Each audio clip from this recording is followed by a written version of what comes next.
Thank you very much for having me here. I feel a little uncomfortable having been one of the surgeons who may have been a cowboy, certainly desperado for a time. I worked for 20 years in a private practice of clinical cardiac and thoracic surgery. Unfortunately, I believe that that type of life no longer exists for a lot of people with opportunities today. But still, it was very helpful for me and very nurturing.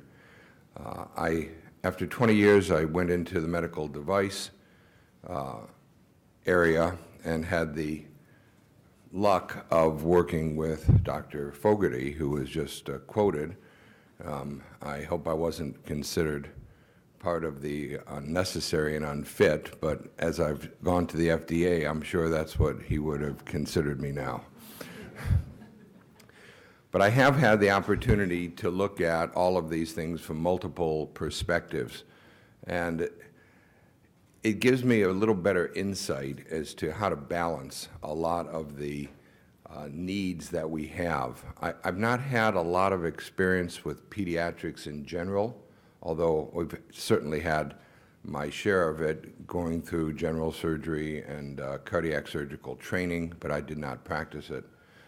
The talk today is designed around giving you new information about how FDA is looking at innovative devices and what we're doing to modify some of our methodology to allow these devices to move forward, keeping in mind our world-renowned standards of safety and efficacy. I will touch on several areas in the pediatric space just to call that to your attention, let you know what's going on there. But I want to, first of all, call your attention to the CDRH, which is the center that I work at, Center for Devices and Radiologic Health, to the mission and vision. Dr. Jeffrey Shuren came to CDRH in 2010, about 3 years ago, with the notion of changing how we work, and I've been fortunate enough to work on the innovation team that he helped design. But we always focus on our mission. What are we there for? And if we ever lose that, then we tend to go off base. So no matter what we're trying to do, we have to protect and promote the public health. And I believe that protection and promotion are of equal value. And we must assure that patients have timely access to safe and effective medical devices, first in the world, here in the United States. So our goal isn't to help industry develop products or to be sure that we keep unsafe products off the market. Our goal is to improve the health of patients. We're a very patient-centered organization, and we've been fortunate enough to have an influx of physicians at the FDA, although we have an amazing number of highly qualified engineers and other folks, but bringing in the human connection has been very, very important and something that was missing. So in the 37 years since CDRH was founded, we get a lot of criticism about what we do, and the buzzwords are they want us to be consistent about what we're doing and predictable.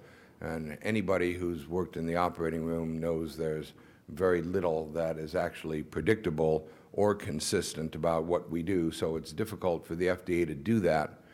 But in general, we're kind of looked at as a black box. Nobody really understands very well what goes on inside, how the systems work, what you need to do to meet all of the requirements. So after 37 years, we're now re-looking at what we're doing and trying to understand the current landscape of medical device development. And unfortunately, we have determined that we're not really meeting our mission and our vision as well as we could. There are either real or perceived problems going on in the medical device innovation sphere. The worst of which is that the initial clinical testing of very, very novel, innovative devices have moved away from the United States. This has gone on for the last 7 to 10 years. I tend to think that it's peaking now, and we have instituted several opportunities to have this change, but that hasn't yet really sunk in and occurred, so we'll talk about that a little more in the talk. But as devices, innovation tends to move overseas, manufacturing goes overseas, and along with it, the continued use of these products that do not come onto the U.S. marketplace. As a matter of fact, several companies, when faced with new medical device innovation, simply bypass the United States and simply make the determination that what goes on here is just too difficult, too costly, and too time-intensive, that they're not even interested in producing products for citizens of this country. And this is a real problem for us. And FDA's requirements is seen to be one of the major impediments to this. This growing concern regarding the lag time and the availability of these medical products to patients in the United States, including children, is the subject of our attempts to innovate ourselves. I'll give you a little bit of data about this. This is a recent graph that came from a study from Ross Jaffe, who's a venture capitalist for Sant Medical Group, looking at startup investments going back to 1995, and when we saw a nice peak in about 2006 and 7 with a lot of money and a lot of companies doing startup, 127. The final tallies, which I just got a few days ago for this talk, we're down to 61 startup companies and a fairly low amount of investment within the United States. So this data is there. It's when you're armed with data, you have a little bit more credibility to say that we do have a problem in this area. And by the way, when I present some of this data to a lot of folks in the FDA, they really don't, sometimes they don't want to see it. And it's very difficult sometimes when you, okay, I'm new. I've been there for 5 months, and I deal with people who have been there for 20 and 30 years. And I get often a response, well, we're doing it this way because we've always done it this way. And I've let everybody know that for as long as I'm there and sitting in the chair of the Associate Director of Technology and Innovation, that's not an acceptable response, that we've always done it this way. So I bring data and we discuss it and we say, let's do it a different way. I've always done it this way isn't the common response. There are some amazing innovators, and I'll point these out to you within FDA, and the tide is changing, and these voices are growing, but it's not pervasive throughout the entire center yet. So what are the key contributors that have moved innovation and money spent outside of the United States? These are all things that relate to regulatory areas. 70% of the factors relate to regulatory challenges, reimbursement concerns, and clinical trial issues. Not all of these are under FDA control. The regulatory challenges certainly are. It's become more complex to get reimbursement for medical devices, but we believe FDA can participate in this discussion and try and streamline some of those pathways. And while we don't do clinical trials ourselves, we certainly approve them and we look at the results from them. And we have now developed a few areas where we might be influential in this, including the Medical Device Innovation Consortium, which is a partnership between medical device industry, medical societies, and FDA to change the landscape of clinical trials. And on top of that, there's always the perception issues. There's what's real and what is thought to be real, and the manufacturer is just kind of hovering over the water hoping to survive as times get more difficult in these economic pinches. And the poor clinician, who I think about as me, or at least used to be me, is just trying to hold on to bring some things to my patient that really desperately need something, while the regulator is jumping all over both of us, trying to tear us down. And of course, as you can see on your left, the patient is left in the drink. So this is a perception of what's going on, and perceptions sometimes can be reality, but I really want to now focus on what is it that we're doing to change this and give you a little flavor and an understanding of what are the opportunities out there. And it's certainly my intention while I'm at FDA to continue to move this ball down the road so that we're able to do better things for patients. So this is the problem of meeting this challenge from an innovative perspective. We must encourage innovation. There's just no question about it. But we must simultaneously maintain our standards of safety and effectiveness. I agree with what Keith said in the beginning. It's not really a good idea to be a cowboy and just to do things on your own. I think we need to look at these to a certain extent in groups, not too big groups, but some groups where we can get perspectives from other people. The first time, perhaps, that you take a brand new medical device and a surgeon implants it and the patient doesn't do well, perhaps because the surgeon didn't know all of the aspects of that device, well, the device will be blamed and then won't be able to be used again, and that innovation all the time and cost and money goes out the window. So we need to look at this in a broad picture circumspectly and really address our unmet needs and stop the out-of-U.S. bleeding and do what we can to encourage innovation. But how can the FDA innovate itself? How can the FDA spur innovation in an industry that we regulate? We're the ones that are, the first answer is no, right out of the box. What is the role that FDA plays in shaping the medical device ecosystem? Well, from the public health and industry perspectives, it's very complex. We definitely have to meet unmet public health needs, and we must reduce the time and cost of device development, but it gets even further that it does affect competitiveness and job development in the United States, as the medical device industry tends to be one of the areas that really does help our economy, and to the extent that we're losing it overseas, this is hurting all of us.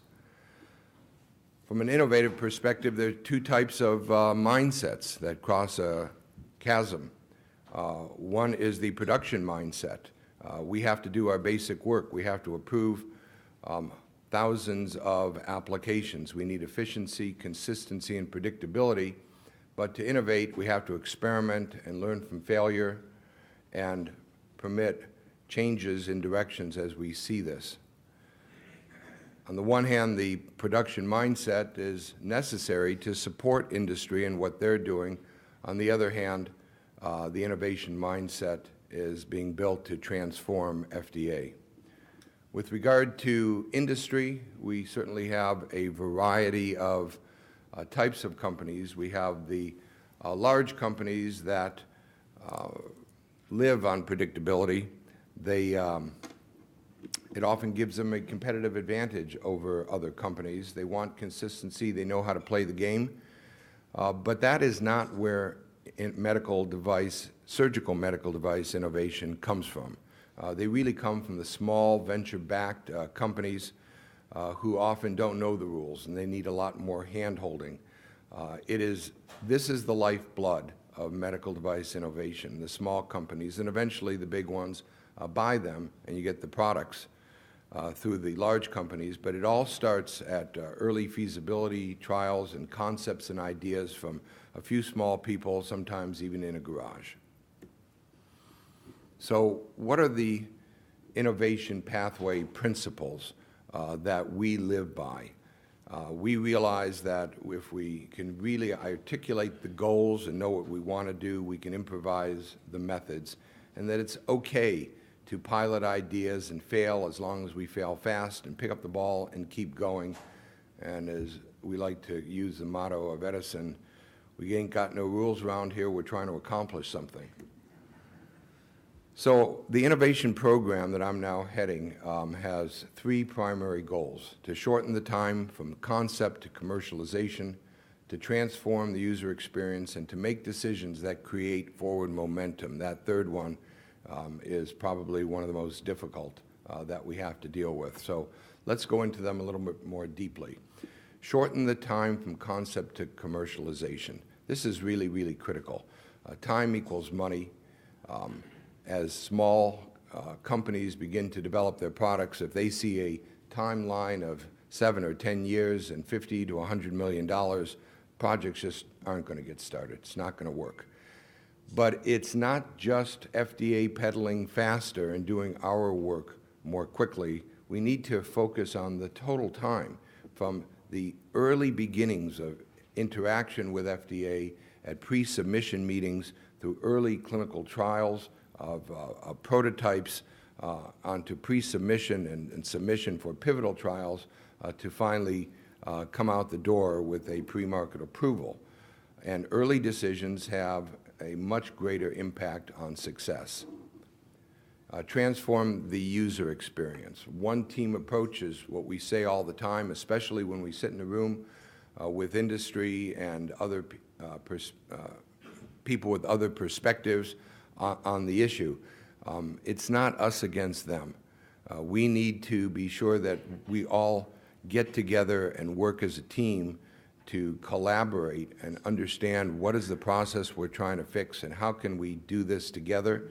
This is very different from the process that has often been used, where a sponsor will send in a great big package, usually about this big, often in paper, and the FDA then goes through it, decides there are certain deficiencies, sends it all back. They get it for a while, they send back some responses. This goes on for quite a long time, and it doesn't seem to work very well for some products. For products that are well known and big companies where you're talking about small iterative changes, that process will work fine. But it's not for the innovative devices where very little is known about these products. And we really need to get a meeting of the minds of what is it that we're really trying to accomplish. That's critical to create one team. And the last goal is to make decisions that create forward momentum. FDA's primary work product is decision-making. We make over 10,000 decisions every year. And sometimes we don't understand what are the implications of our decisions, certainly what are the trade-offs, what are the uncertainties, what are the decisions do with regard to time and money that we're making for other people. So it's very important, if we're going to say no, this isn't going to work, to say no early. Don't say, well, try this and come on back, and maybe try that, and we'll see what happens. If you think it's no, tell them no, do something else. Make a decision where the system can move forward on a consistent basis. Otherwise, it'll never get done. So these are words that I've been using. We've actually turned some of these words into deeds. And we've looked at three core principle areas that I'm going to describe in a minute. Benefit risk principles, how we're applying these in different ways. New early feasibility guidelines that are still in draft form but are on the very top rung to come out of draft in a final form. And what is it that we're doing on the innovation pathway. I'd like to take a minute to show you a very short video to put this all into perspective. Innovation is about thinking outside of the box. It's about expanding on what we can do to help people. Innovation is meeting unmet clinical needs. It changes the status quo. It can be a big change, a small change, a complex change. Innovation is hard. It's not easy. You innovate, you fail, you iterate, you fail again, you iterate, you succeed. Innovation for us at FDA is this exciting opportunity to take a step forward and look at what we've been doing and rethink and reimagine how we could do it better.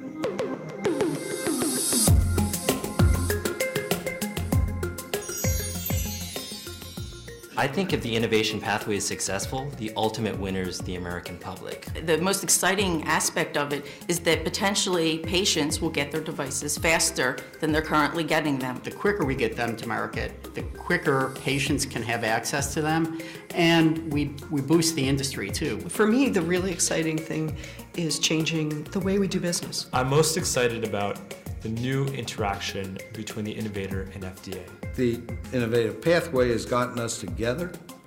We understand one another better, and we're starting to talk the same language.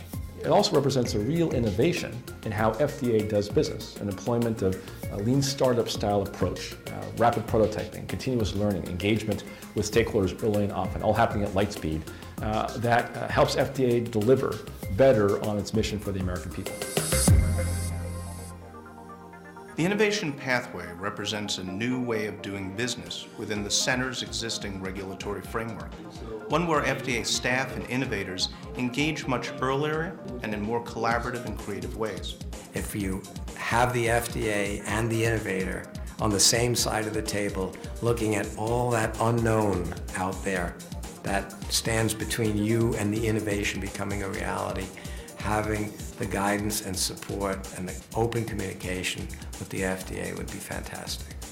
The innovation pathway offers new tools and methods that will deepen and broaden the pre-submission phase of device review. By doing so, we think we can ultimately reduce time and cost in getting safe and effective new technologies to the patients who need them. The whole effort of the innovation pathway essentially should be directed to the patient. We are here to benefit the patient. Providing new technology should be done in a safe and efficacious way. When we introduced the innovation pathway in 2011, we had one applicant, which allowed us to focus on the structure and foundation of this program. That experience shaped the second version, Innovation Pathway 2.0, which is now welcoming a small new set of applications for products that address end-stage renal disease. As is the nature of device development, the lessons we learn from this experience will lead to improvements in future versions of the pathway. The innovation pathway is a CDRH experiment in thinking differently, sort of a living laboratory or incubator. We will test new approaches to pre-market review using the latest technology for more real-time collaboration. We've started off the Innovation Pathway 2.0 by looking at very early stage and innovative device technology, stuff that's really in its infancy, which is a perfect testing ground for pre-submission collaboration. I say 2.0 because the very nature of the innovation pathway is to empower CDRH staff and stakeholders to find creative solutions to the challenges they face, which means the innovation pathway is about and allows for continuous improvement through ongoing experimentation. It involves everyone on the team clearly understanding not only the risks, but equally importantly, the benefits of the device from multiple perspectives. I'm encouraged by the openness to evaluate new methods and tools to advance the field of regulatory science, to ensure that we are getting the right products, safe products, and effective products to the marketplace. When we find an approach that works, we will roll it into our existing processes for breakthrough technologies, as well as for other devices where it adds value. When one approach doesn't work, we throw it out and move on. What the innovation pathway is not is a lowering of our standards. The U.S. standards of reasonable assurance of safety and effectiveness and of relying on valid scientific evidence have served patients and industry well. We should not change them. Our focus, as always, is patients, while our target is broader than pre-market review. So the success of the innovation pathway will be based on stronger collaboration with industry, healthcare practitioners, and patients, a reduction in time and cost from product development to market, and a smarter review process. So how do we define success? That U.S. patients have access to high-quality, safe and effective devices of public health importance first in the world. That's not a lofty vision, but an achievable goal if we embrace, as the innovation pathway does, the entrepreneurial spirit that has fueled America's success. U.S. innovation has inspired the world, and we have been the global leader in medical device technology. The innovation pathway is a creative, experimental approach to the smart development, assessment, and review of medical devices that can help maintain our leadership role, which ultimately is in the best interests of the health of patients and consumers.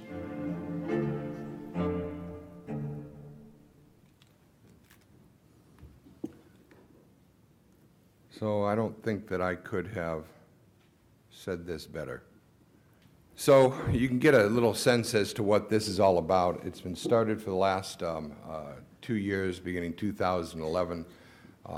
Jonathan Sackner-Bernstein was the associate director for the first year and then moved on to something else. The directorship was open for a year, and I came about 5 months ago. I'm learning my way through it and trying to put my perspectives into this program. To talk about benefit-risk principles, first of all, we always used to talk about risk-benefit, and that became a paradigm for becoming risk-adverse, as risk seemed to be the highest issue. While risk always remains important, it becomes critical for us to recognize where are the benefits to using the innovation pathway tools and techniques to bring products to patients. We have to consider what are the alternatives of not using certain devices. What are patients' tolerance for risk?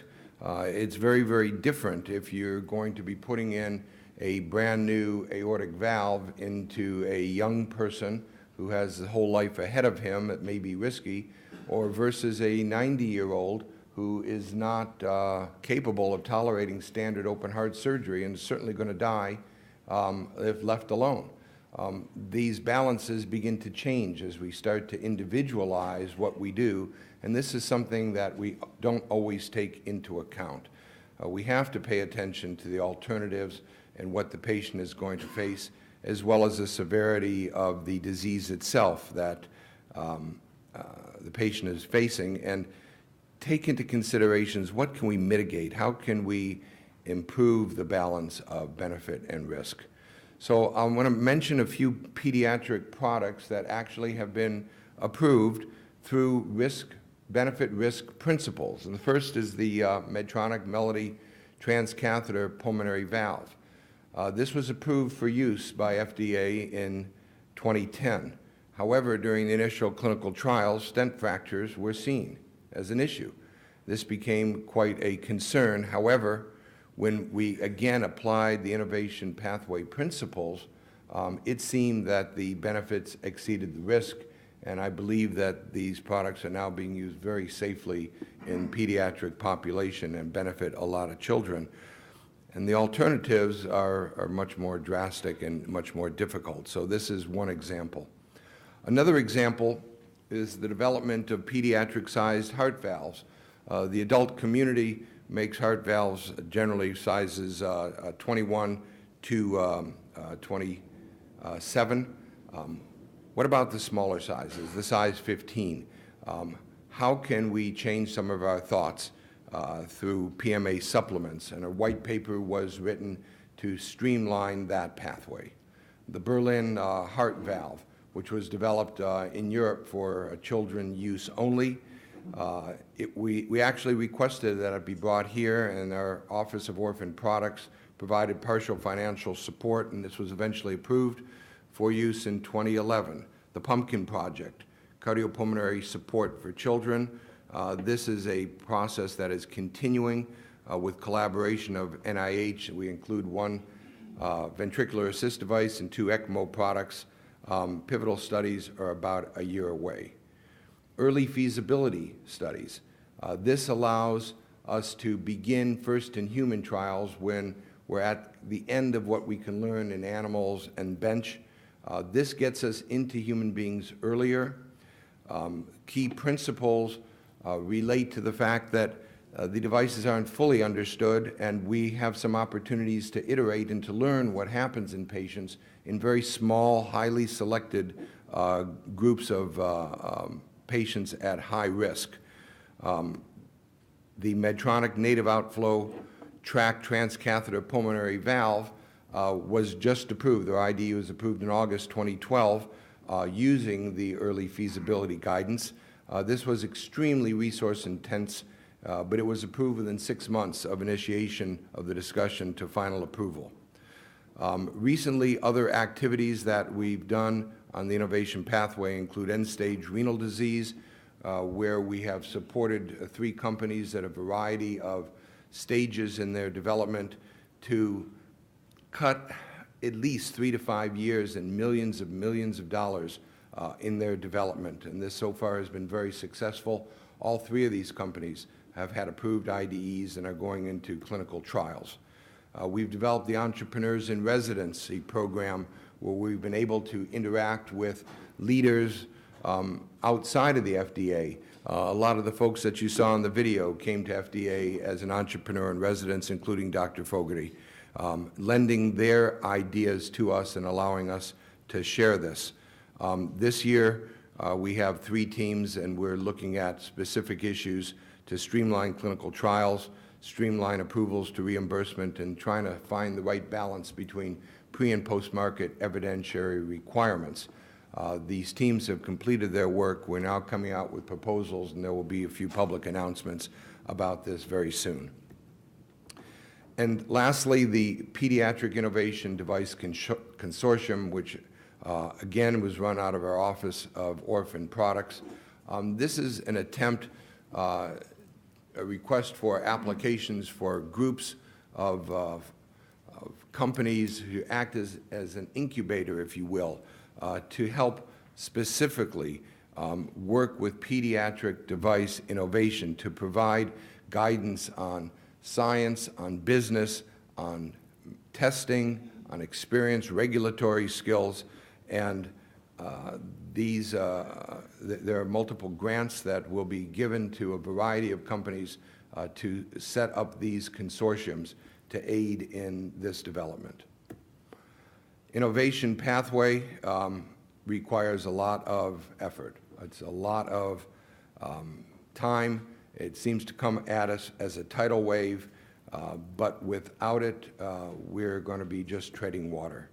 Looking into the future, our mission, of course, is to shorten the time to device development to stop out-of-U.S. bleeding, but we want to look at it both for internally how we function ourselves, as well as how we function outside to the rest of the world to have a significant impact to retain innovative devices for our patients in the United States.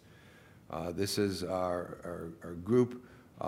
Jonathan and Megan are no longer with us, but we want to give acknowledgments to them. We work through the Center Science Council and our Innovation Subcommittee.